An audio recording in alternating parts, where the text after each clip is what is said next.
يا مركز النور فيك الإخاء وفيك المحبة فيك النقاء يا مركز النور فيك الإخاء وفيك المحبة فيك النقاء وفيك تجمع شمل الشباب فصرت بحق لهم ملتقى وفيك أعوذ بالله من الشيطان الرجيم بسم الله الرحمن الرحيم إن الذين جاءوا بالإفك عصبة منكم لا تحسبوه شرا لكم بل هو خير لكم لكل امرئ منهم ما اكتسب من الإثم والذي تولى كبره منهم له عذاب عظيم۔ میرے محترم دینی بھائیوں، قرآن کریم کے 18ویں پارے کی سورۃ النور کا یہ دوسرا رکوع ہے۔ پہلے رکوع میں اللہ تبارک و تعالیٰ نے زنا کرنے والے مرد یا عورت کی سزا کو بیان کیا۔ اسی طریقے سے جو لوگ پاک دامن عورتوں پر تہمت لگاتے ہیں ان کی سزا کو اللہ تبارک و تعالیٰ نے بیان کیا۔ میاں بیوی میں اگر کوئی اس طرح کا معاملہ پیش آ جائے تو ان کے درمیان 5 قسمیں یعنی کہ لعان کو بیان کیا۔ اب یہ جو رکوع ہے جس کی آیت میں نے آپ کے سامنے تلاوت کی، یہ کل 10 آیتیں ہیں۔ یہ 10 آیتیں اللہ تبارک و تعالیٰ نے سیدہ عائشہ صدیقہ رضی اللہ تعالی عنہا کی براءت کے لیے اتاری۔ اللہ کے رسول صلی اللہ علیہ وسلم کی ازواج مطہرات میں سے حضرت عائشہ صدیقہ رضی اللہ تعالی عنہا جو ہم سب کی ماں ہے، ان کی براءت کے بارے میں کچھ مدینہ کے یہودیوں نے آپ کے اوپر ایک الزام لگایا تھا، اس الزام کے بری ہونے کے بارے میں، براءت کے بارے میں اللہ نے یہ 10 آیتیں اتاری۔ تو ان آیتوں کا ترجمہ اور مطلب ہم بعد میں پڑھتے ہیں، پہلے ہم پورا قصہ سن لیتے ہیں کہ وہ پورا قصہ کیا پیش آیا تھا۔ اور قصے سے پہلے یہ بات ذہن نشین کر لیں کہ رسول پاک صلی اللہ علیہ وسلم جب تک مکہ میں تھے، مشرکین مکہ نے آپ کا جینا دوبھر کر دیا تھا، بہت آپ کو ستاتے تھے۔ مدینہ تشریف لانے کے بعد یہ کام مدینہ کے یہودی لوگ کرتے تھے، وہ کھل کر تو سامنے نہیں آتے تھے، لیکن اندرونی اعتبار سے ان کے دلوں میں مسلمانوں کو لے کر اور محمد رسول اللہ کو لے کر دشمنی اتنی بھری ہوئی تھی کہ کوئی موقع، کوئی چانس وہ نہیں چھوڑتے تھے کہ موقع ملا فوراً محمد رسول اللہ کو نقصان پہنچایا یا اللہ کے رسول کے ماننے والے صحابہ کو تکلیف پہنچایا۔ یہ ان کا کام تھا، یہ بات ذہن نشین کریں۔ اور اتنا ہی نہیں، کھل کر سامنے نہیں آتے تھے۔ کچھ لوگ ایسے تھے جو اندر سے تو یہودی تھے لیکن لوگوں کے بیچ میں مسلمان بن کے رہتے تھے، اور ایسے لوگوں کو منافق کہا جاتا ہے۔ اور انہیں ایسے جتنے منافق لوگ تھے ان کا سردار تھا، جس سردار کا نام تھا عبداللہ بن سلول، عبداللہ بن ابی بن سلول پورا نام ہے اس کا۔ عبداللہ بن ابی نام کا ایک یہودیوں کا سردار تھا، منافقین کا سردار تھا، جو ہر وقت مسلمانوں کے بیچ میں رہتا تھا، مسجد نبوی میں آتا تھا، نماز پڑھتا تھا، مجلسوں میں بیٹھتا تھا، اور اندرونی اعتبار سے محمد رسول اللہ اور آپ کے ماننے والوں کو نقصان پہنچاتا تھا۔ اب آئیے قصے کی طرف چلتے۔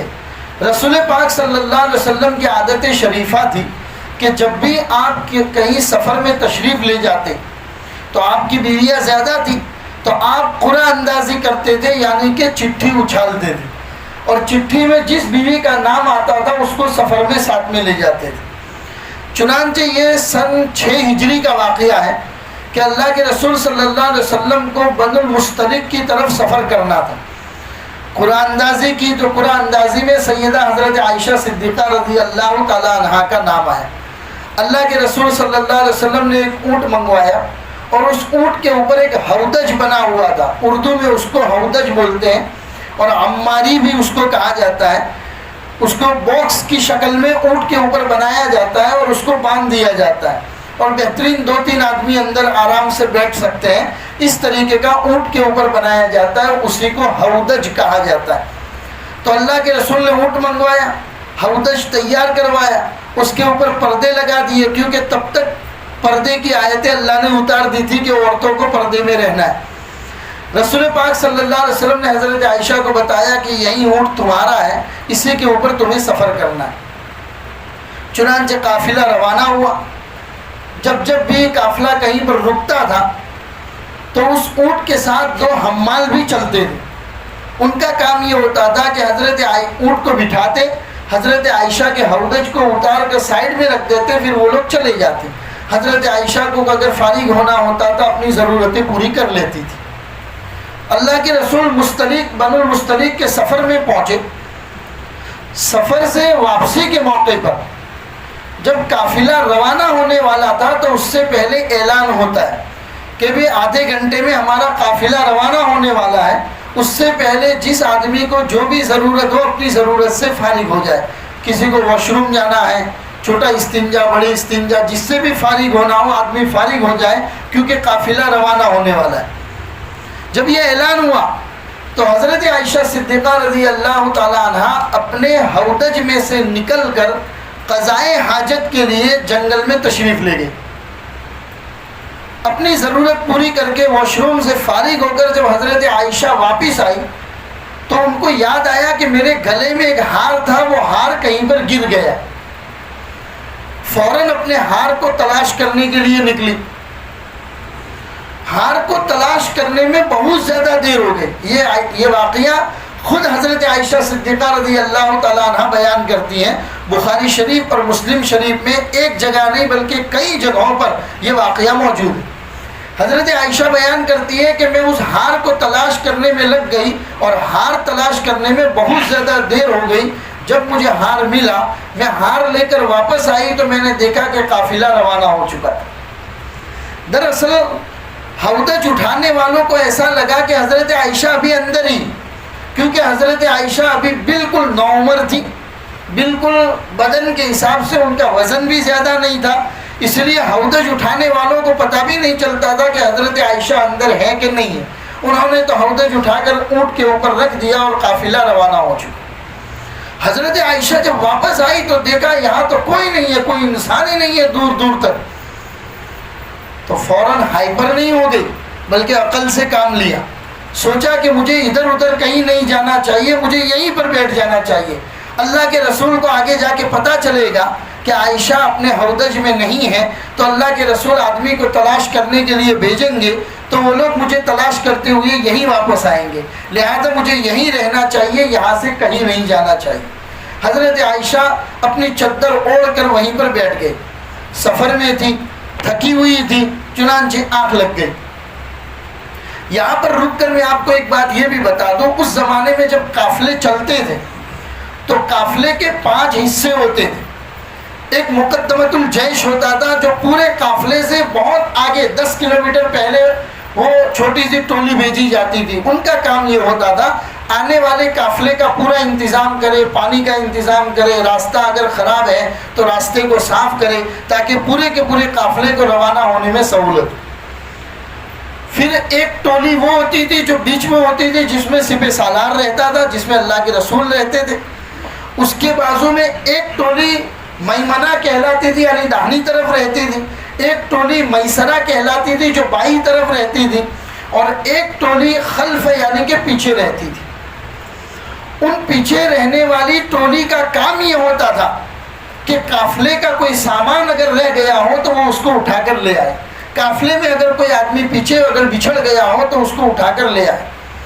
تو یہ جو قافلہ تھا اللہ کے رسول کا، اس قافلے میں یہ ذمہ داری حضرت صفوان بن معطل کی تھی۔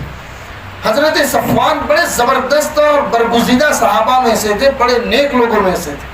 ان کی یہ ذمہ داری تھی کہ قافلے کا سامان اگر رہ جاتا ہے تو وہ اسے لے کر آئے۔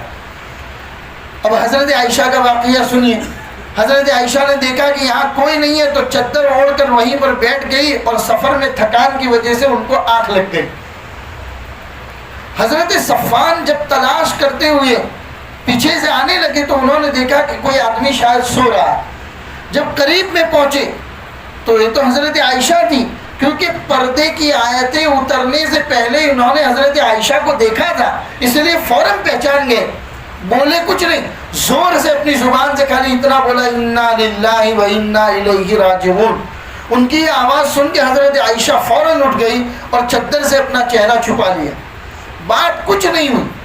حضرت صفوان نے اپنا اونٹ نیچے بٹھا دیا، حضرت عائشہ اس اونٹ کے اوپر سوار ہو گئی، حضرت صفوان اس اونٹ کی نکیل کو پکڑ کر تیز تیز چلنا شروع کیا اور دوپہر سے پہلے پہلے اللہ کے رسول کے قافلے کے ساتھ مل گئے۔ بس واقعہ اتنا پیش آیا۔ اب میں آپ کو خرافات بتاتا ہوں۔ خرافات کیا ہوئی؟ اس میں جو مدینہ کے یہودی منافق جو مسلمان بن کے مسلمان لشکر کے ساتھ چلا کرتے تھے، اس میں وہ عبداللہ بن سلول منافق جو تھا، وہ بڑا منافقوں کا گرو گھنٹال تھا، وہ ساتھ میں چل رہا تھا۔ اس نے نعوذ باللہ، 1000 مرتبہ نعوذ باللہ، حضرت عائشہ صدیقہ رضی اللہ تعالی عنہا کے بارے میں اور حضرت صفوان کے بارے میں غلط غلط تہمتیں اڑانا شروع کر دی۔ اب ایسی باتیں تو ہم اپنی زبان سے بول بھی نہیں سکتے، ماں عائشہ ہم سب کی ماں ہے، لیکن عبداللہ بن سلول جو منافق تھا، اس نے ایسی ایسی غلط غلط تہمتیں اور غلط غلط بہتان حضرت عائشہ کے بارے میں اڑانا شروع کر دیا۔ اتنا ہی نہیں، اللہ کے رسول صلی اللہ علیہ وسلم مدینہ پہنچے اس سے پہلے تو اس نے مدینہ کی گلی گلی میں یہ بات مشہور کر دی، حضرت صفوان اور حضرت عائشہ کے بارے میں غلط سلط بہتان اور تہمتیں لگائی۔ ان سب باتوں کا حضرت عائشہ کو کچھ پتہ نہیں۔ قافلہ مدینہ پہنچ گئے، مدینہ پہنچنے کے بعد حضرت عائشہ خود بیان کرتی ہے کہ میں بیمار ہو گئی۔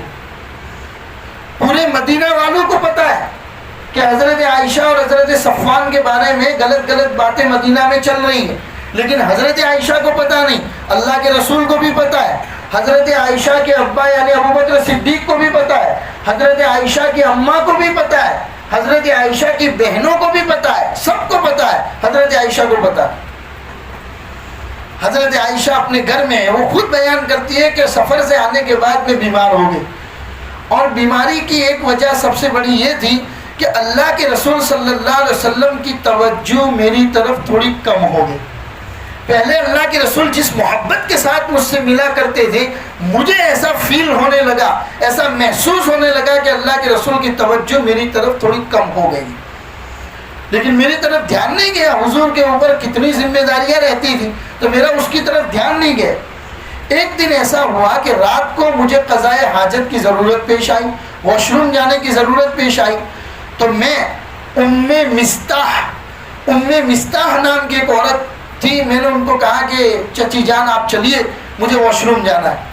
میں ان کے ساتھ واش روم کے لیے جب اپنے گھر سے باہر مدینہ کے باہر گئی تو چلتے چلتے ام مستاح کو پیر میں ٹھوکر لگ گئی۔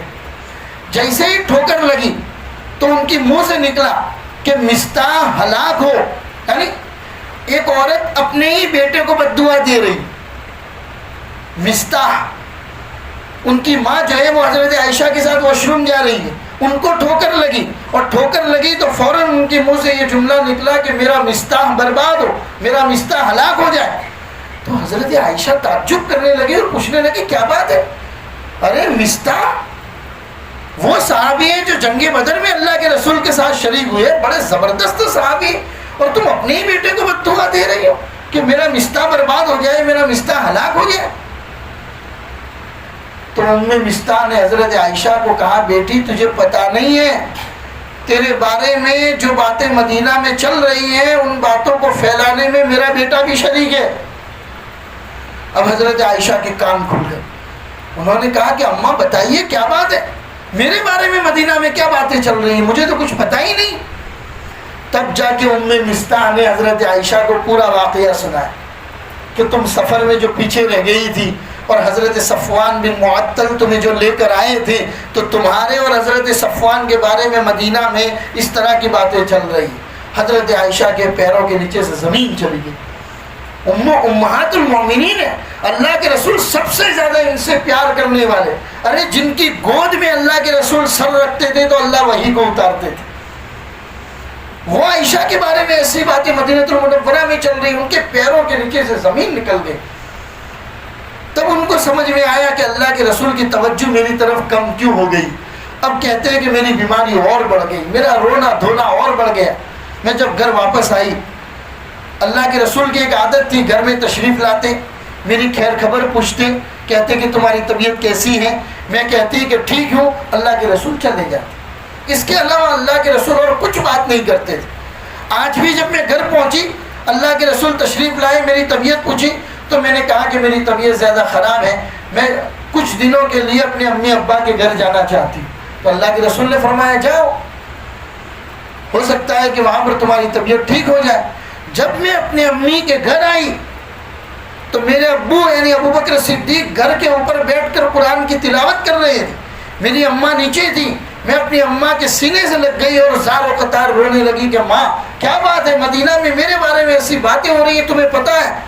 تو انہوں نے کہا بیٹا پتہ ہے, تمہیں گھبرانے کی ضرورت نہیں ہے, تم اللہ کے رسول کی بیوی ہو, نیک بیٹی ہو, تمہارے بارے میں اس طرح کی باتیں چلتی رہتی ہیں, تمہیں گھبرانے کی ضرورت نہیں. میری ماں نے مجھے تسلی تو دی, لیکن میرا اندر کا روم روم اٹھ چکا تھا اور میں اتنا زار و قطار رو رہی تھی کہ ابو بکر صدیق قرآن کی تلاوت بند کر کے نیچے آئے اور مجھے سر پہ ہاتھ کا پھیر کے کہا کہ بیٹا گھبرانے کی ضرورت نہیں ہے, اللہ تمہارے بارے میں اچھا فیصلہ کرے. لیکن میں زار و قطار رو رہی. اللہ کے رسول صلی اللہ علیہ وسلم آئے, گھر میں تشریف لائے اور آ کر میرے پاس میں بیٹھ گئے. آج تک اللہ کے رسول میرے پاس نہیں بیٹھے تھے. حضرت عائشہ بیان کرتی, آج تک اتنے دنوں سے اللہ کے رسول میرے پاس نہیں بیٹھے تھے, لیکن آج میرے پاس بیٹھ گئے اور کہنے لگے عائشہ میری بات دھیان سے سنو, اگر تم بری ہو, تم نے کوئی گناہ نہیں کیا ہے, تو اللہ تبارک و تعالیٰ تمہیں بری کر دے گا, مجھے تمہارے اوپر یقین ہے. اور اگر عائشہ تم سے گناہ ہو گیا ہے تو اللہ توبہ کرنے والا اور استغفار کو قبول کرنے والا ہے, تم توبہ استغفار کر لو, اللہ تمہیں معاف کر دے گا. حضرت عائشہ فرماتی ہے میرے اندر جو خون کا آخری قطرہ تھا وہ بھی سوکھ گیا کہ اللہ کے رسول مجھے یوں کہتے ہیں کہ تم توبہ اور استغفار کرو. میں نے اپنے ابا سے کہا کہ ابا آپ ہی اللہ کے رسول کو جواب دے دیجئے, کیونکہ میں بہت چھوٹی تھی. میرے ابا نے کہا کہ میں کیا جواب دوں, تو میں نے اپنی امی سے کہا کہ آپ ہی جواب دے دیجئے. ان کی امی نے بھی یہی جواب دیا کہ میں اللہ کے رسول کو کیا جواب دوں. بس یہاں تک بات ہوئی. ابھی اللہ کے رسول صلی اللہ علیہ وسلم اٹھ کر جانے والے تھے کہ اللہ کے رسول کے اوپر کچھ وحی کے اثرات نظر آنے لگے. جب بھی اللہ کے رسول پر وحی اترتی تھی تو سخت ٹھنڈی میں بھی آپ کو پسینہ آ جاتا تھا, اور ایسی آزو بازو میں ایسی ہلکی ہلکی آواز محسوس ہوتی تھی جیسے کہ مکھیوں کی بھنبھناہٹ ہوتی, جیسے کہ ہانڈی میں پانی کے ابلنے کی آواز ہوتی ہے, ایسی آواز محسوس ہوتی تھی. تو گھر والے سمجھ گئے کہ اللہ کے رسول کے اوپر کچھ وحی اترنے والی. جب اللہ کے رسول صلی اللہ علیہ وسلم پر وحی اتر چکی تو حضور میرے پاس آئے اور کہا کہ عائشہ خوشخبری ہو, اللہ نے تمہاری برات کا اعلان کیا ہے. ابھی اللہ نے آیتیں اتاری ہیں اور اس میں اللہ نے تمہاری برات کا اعلان کیا ہے کہ عائشہ بالکل بری ہے. عائشہ کے اوپر جتنے الزام لگے سب بے بنیاد ہیں, سب تہمتیں ہیں اور سب بے بنیاد باتیں ہیں. یہ تمہارے اوپر الزام جو لگے ہیں وہ اللہ نے بری کر دیے. حضرت عائشہ خود بیان کرتی ہے کہ میری امی نے کہا کہ اٹھو اللہ کے رسول کا شکریہ ادا کرو. تو حضرت عائشہ نے کہا کہ میں ان کا شکریہ کیوں ادا کروں, یہ بھی تو لوگوں کی باتوں میں آ گئے تھے, میں تو صرف اور صرف اپنے اللہ کا شکریہ ادا کروں گی اور تم میں سے کسی کا شکریہ ادا نہیں کروں. تم نے تو میری بات سنی ہی کہا تھا, تم بھی تو لوگوں کی باتوں میں آ گئے تھے. حضرت عائشہ نے مصلی بچھایا اور اللہ کا شکریہ ادا کیا. یہاں پر کچھ باتیں میں آپ کو بتا دوں.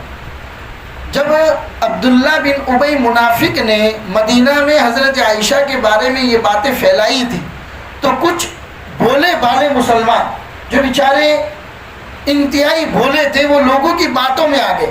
وہ حضرت عائشہ کے بارے میں غلط سوچ نہیں سکتے تھے, لیکن باتیں مدینہ میں اتنی زبردست انداز میں پھیلائی جا رہی تھی کہ بھولے بھالے لوگ ان کی باتوں میں آ گئے. ان میں 3 لوگوں کا نام آتا ہے. ایک ہے حضرت حسان بن ثابت اور دوسرے ہیں حضرت مستاح, یہ بھی دونوں بڑے عظیم الشان صحابی تھے, اور تیسری ایک عورت تھی صحابیہ تھی جن کا نام تھا حضرت حمنا. یہ 3 لوگ بھی ان کی باتوں میں آ گئے تھے. اسی لیے حضرت مستح کی ماں نے اپنے بیٹے کو بددعا دی تھی کہ مستح برباد ہو جو حضرت عائشہ کے بارے میں اس طرح کی باتیں پھیلاتا ہے. اور نبی کریم صلی اللہ علیہ وسلم اس زمانے میں بھی اپنے اعتبار سے تفتیش کر رہے تھے. یہاں تک کہ اللہ کے رسول نے حضرت عائشہ کی جو خادمہ تھی جن کا نام بریرہ تھا، اللہ کے رسول نے ان سے بلا کر پوچھا کیا تم نے عائشہ میں کبھی اس طرح کی کوئی بات دیکھی ہو تو مجھے بتاؤ جس کے اوپر انگلی اٹھائی جائے. تو حضرت بریرہ نے کہا کہ نہیں، میں نے حضرت عائشہ کے اندر نیکی کے علاوہ اور کچھ نہیں دیکھا. ہاں اتنی بات ضرور ہے کہ وہ چھوٹی ہیں، کبھی کبھی آٹا گوندنے کے بعد چھوڑ دیتی ہیں اور سو جاتی ہیں، بکری آ کے ان کا آٹا کھا جاتی. بس اتنی نادانی ہے ان کے اندر، اور اس کے علاوہ کوئی اس طرح کی بات کہ جس پر انگلی اٹھائی جائے ایسی میں نے حضرت عائشہ کے بارے میں کبھی نہیں دیکھی. اللہ کے رسول نے گھر والوں سے مشورہ کیا. گھر والوں میں خاص طور پر حضرت اسامہ بن زید جو اللہ کے رسول کے دتک بیٹے تھے، حضرت زید ان کے بیٹے حضرت اسامہ سے مشورہ کیا، حضرت علی سے مشورہ کیا. تو حضرت اسامہ نے کہا کہ یا رسول اللہ، ہم نے ماں عائشہ کے اندر کبھی کوئی اس طرح کی بات نہیں دیکھی کہ جس کے اوپر غور و فکر کیا جائے. حضرت علی نے فرمایا یا رسول اللہ، اگر آپ کا دل مطمئن نہیں ہے تو اللہ نے آپ کے لیے عورتوں کی کوئی کمی رکھی؟ آپ مدینہ کی کسی اور عورت سے شادی کر دیجیے. لیکن کسی نے بھی، حضرت عائشہ خود بیان کرتی ہیں کہ اللہ کے رسول کی 11 بیویاں تھیں، اور 11 بیویوں میں آپس میں شوکن جیسا معاملہ تو ہوتا ہی ہے. تو سب سے زیادہ میری ٹکر جس کے ساتھ ہوتی تھی وہ حضرت زینب رضی اللہ تعالیٰ عنہ تھی. اللہ کے رسول نے حضرت زینب سے بھی پوچھا تھا کہ تم نے عائشہ کے بارے میں کچھ کہنا ہے؟ تو حضرت زینب نے کہا تھا کہ میں نے حضرت عائشہ میں خیر اور بھلائی کے علاوہ کچھ نہیں دیکھا. میں نے حضرت عائشہ میں خیر اور بھلائی کے علاوہ کچھ نہیں دیکھا. تو یہ تمام باتیں تھی کہ جس کی وجہ سے حضرت عائشہ صدیقہ رضی اللہ تعالیٰ عنہ کو مدینہ کے یہودیوں کے سردار، منافقین کا سردار عبداللہ بن سلول بن ابی منافق نے بدنام کرنے کی کوشش کی تھی. تب اللہ تبارک و تعالیٰ نے ان آیتوں کو اتارا تھا جو میں نے آپ کے سامنے پڑھی، جس میں اللہ فرماتے ہیں ان الذین جاءوا بالافک عصبۃ منکم، کہ جب تمہارے پاس ایک جماعت جھوٹی خبر لے کر آئی، لا تحسبوه شرا لکم بل هو خیر لکم، تم اس کو اپنے لیے برا نہ سمجھو بلکہ وہ تمہارے لیے بہتر ہیں. لکل امرئ منہم ما اکتسب من الاثم، ان میں سے جن لوگوں نے بھی حضرت عائشہ کے بارے میں برا سوچا اس کو بھگتنا پڑے گا. والذی تولی کبرہ منہم لہ عذاب علیم، اور جس نے بھی اس میں بڑا کردار ادا کیا ہے اس کے لیے اللہ کے پاس دردناک عذاب ہے. چنانچہ بعد میں اللہ کے رسول صلی اللہ علیہ وسلم نے حضرت مستح اور حضرت حسان دونوں کو 80 کوڑے لگوائے، حضرت حمنہ کو بھی 80 کوڑے لگوائے، کیونکہ انہوں نے حضرت عائشہ کے اوپر غلط الزام لگایا. حالانکہ یہ کوئی چھوٹے موٹے صحابی نہیں تھے. عظیم حضرت حسان بن ثابت جن کا وہ شعر اللہ کے رسول صلی اللہ علیہ وسلم کے بارے میں، اللہ کے رسول صلی اللہ علیہ وسلم کے بارے میں مشرکین مکہ جب اللہ کے رسول کی برائی کرتے تھے اشعار میں، تو اللہ کے رسول صلی اللہ علیہ وسلم حضرت حسان کو کہتے تھے حسان چلو شعر کا جواب شعر میں دو، ہماری طرف سے دفاع کرو تم. مشرکین مکہ نے محمد رسول اللہ کو کچھ غلط سلط باتیں کہی ہیں، تمہیں شعر کے اندر ان کو جواب دینا ہے. تب حضرت حسان نے کہا تھا وَأَحْسَنَ مِنْكَ لَمْ تَرَ قَطُّ عَيْنِي وَأَجْمَلَ مِنْكَ لَمْ تَلِدِ النِّسَاءُ خُلِقْتَ مُبَرَّأً مِنْ كُلِّ عَيْبٍ كَأَنَّكَ قَدْ خُلِقْتَ كَمَا تَشَاءُ. کیا کہا؟ وَأَحْسَنَ مِنْكَ لَمْ تَرَ قَطُّ عَيْنِي، میری آنکھوں نے اتنا حسین آج تک کبھی کسی کو نہیں دیکھا. محمد رسول اللہ کے بارے میں کہا تھا وَأَجْمَلَ مِنْكَ لَمْ تَلِدِ النِّسَاءُ، اور آج تک کسی عورت نے اتنا خوبصورت بچہ کبھی نہیں جنا. خُلِقْتَ مُبَرَّأً مِنْ كُلِّ عَيْبٍ كَأَنَّكَ قَدْ خُلِقْتَ كَمَا تَشَاءُ. ایسا لگتا ہے اللہ نے آپ کو تمام عیوب سے پاک اور صاف ایسا پیدا کیا كَأَنَّكَ قَدْ خُلِقْتَ كَمَا تَشَاءُ، گویا کہ آپ نے جیسا چاہا اللہ نے آپ کو ایسا بنا دیا. یہ حضرت حسان کے اشعار تھے، لیکن بولے تھے بیچارے، وہ بھی ان کی باتوں میں آ گئے. حضرت مستح بھی ان کی باتوں کے اندر آ گئے. اللہ کے رسول صلی اللہ علیہ وسلم نے ان کے اوپر 80 کوڑے لگائے. بعد میں حضرت عائشہ فرماتی ہے کہ حضرت حسان انتہائی نیک آدمی ہے، ان کا اشعار جب بھی سنتے ہیں تو دل میں ایک ایمان کی تازگی پیدا ہو جاتی. تو تو یہ تھا حضرت عائشہ صدیقہ رضی اللہ تعالیٰ عنہا پر غلط الزام لگانے کا واقعہ، اور اس کے بعد اللہ تبارک و تعالیٰ نے یہ 10 آیتیں اتاری، جن 10 آیتوں میں حضرت عائشہ صدیقہ رضی اللہ تعالیٰ عنہا کو اللہ نے بری قرار دیا۔ حضرت عائشہ رضی اللہ تعالیٰ عنہا کی کچھ صفات ہیں جن صفاتوں کو بیان کیا ہے کہ اللہ نے بڑی خصوصیات سے آپ کو نوازا تھا۔ چنانچہ ایک خصوصیت یہ بیان کی جاتی ہے کہ رسول اللہ صلی اللہ علیہ وسلم کے نکاح میں آنے سے پہلے حضرت جبرائیل علیہ السلام ریشم کے کپڑے پر حضرت عائشہ کی تصویر لے کر اللہ کے رسول کے پاس آئے تھے اور کہا تھا کہ اللہ چاہتا ہے کہ یہ آپ کی بیوی بن کر آپ کے نکاح میں آئے۔ اور بعض روایت میں ہے کہ حضرت جبرائیل اپنے ہاتھ کی ہتھیلی پر حضرت عائشہ کی تصویر لے کر اللہ کے رسول کے پاس آئے تھے۔ یہ حضرت عائشہ کی خصوصیت تھی، یہ ترمذی شریف کی روایت ہے۔ دوسری روایت میں ہے کہ رسول اللہ صلی اللہ علیہ وسلم نے حضرت عائشہ کے علاوہ کسی اور کنواری عورت سے نکاح نہیں کیا۔ جتنی عورتیں اللہ کے رسول کے نکاح میں آئی وہ تمام کی تمام شادی شدہ تھی، کسی کا طلاق ہو چکا تھا یا کسی کے شوہر کا انتقال ہو چکا تھا۔ حضرت عائشہ اکیلی ایسی عورت تھی جو کنواری تھی اور اللہ کے رسول کے نکاح میں آئی تھی، یہ ان کی خصوصیت ہے۔ تیسری خصوصیت یہ بیان کرتے ہیں کہ رسول اللہ صلی اللہ علیہ وسلم کی وفات، آپ نے جب دنیا سے پردہ فرمایا تب اللہ کے رسول کا سر مبارک حضرت عائشہ کی گود میں تھا۔ آخری وضو بھی اللہ کے رسول کو حضرت عائشہ نے کروایا ہے۔ اللہ کے رسول کو آخری وقت میں مسواک کی ضرورت پڑی تو حضرت عائشہ نے اپنے منہ سے چبا کر اللہ کے رسول کو دیا تھا۔ یہ حضرت عائشہ کی خصوصیت ہے۔ چوتھی خصوصیت یہ بیان کرتی ہے اللہ کے رسول صلی اللہ علیہ وسلم آج بھی جہاں پر آرام فرما ہے وہ حضرت عائشہ کا گھر ہے، وہ حضرت عائشہ کا گھر ہے جہاں پر آج بھی اللہ کے رسول صلی اللہ علیہ وسلم آرام فرما ہے۔ پانچویں خصوصیت بیان کرتے ہیں کہ اللہ کے رسول صلی اللہ علیہ وسلم پر جب بھی وحی نازل ہوتی تھی تو کبھی کبھی ایسا کبھی نہیں ہوا کہ اللہ کے رسول صلی اللہ علیہ وسلم لحاف میں چادر اوڑھ کر آرام فرما ہو اور اللہ کے رسول پر وحی آئی ہو۔ یہ خصوصیت حضرت عائشہ کے ساتھ تھی کہ اللہ کے رسول حضرت عائشہ کے ساتھ ایک چادر میں آرام فرمایا اور اللہ نے وحی کو اتارا۔